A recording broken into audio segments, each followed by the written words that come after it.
திருவிருந்து எடுப்பதும் கூட பெரிய முக்கியம் அல்ல, திருவிருந்து கொடுக்கிறவர்கள் முக்கியம்.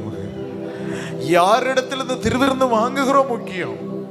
ஞானஸ்நானம் பெற்றுக்கொள்வது முக்கியம் அல்ல, யாரிடத்திலிருந்து ஞானஸ்நானம் பெற்றுக்கொள்ளுகிறோம் அதுவும் முக்கியம். யாருடைய நிழலில் வளர்க்கப்படுகிறோம் அது ரொம்ப முக்கியம். யார் நம்மை உபதேசித்துக் கொண்டிருக்கிற அது ரொம்ப முக்கியம். யாருக்கு நிழல்ல நம்ம நிக்கிறோம் அது ரொம்ப முக்கியம். இதெல்லாம் ரொம்ப ரொம்ப ரொம்ப முக்கியம்.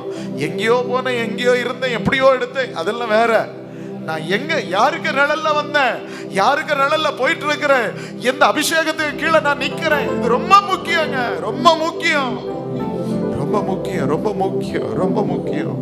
ஊழியத்துல ஏதாவது செய்யும் போது பயபக்தியோடு கூட செய்யாமல் போனால் கண்டிப்பா அது ஆசீர்வாத கேடு.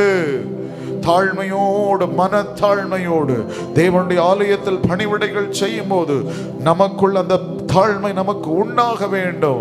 இது கிருபையின் காலமா இருந்தாலும் ஒரு ஊழியம் செய்ய நம்ம போய் நிற்கும் போது எத்தனையோ முறை அந்த ஊழியத்தை செய்திருக்கலாம், எத்தனையோ முறை அந்த காரியத்தை செய்த பழக்கம் இருக்கலாம்.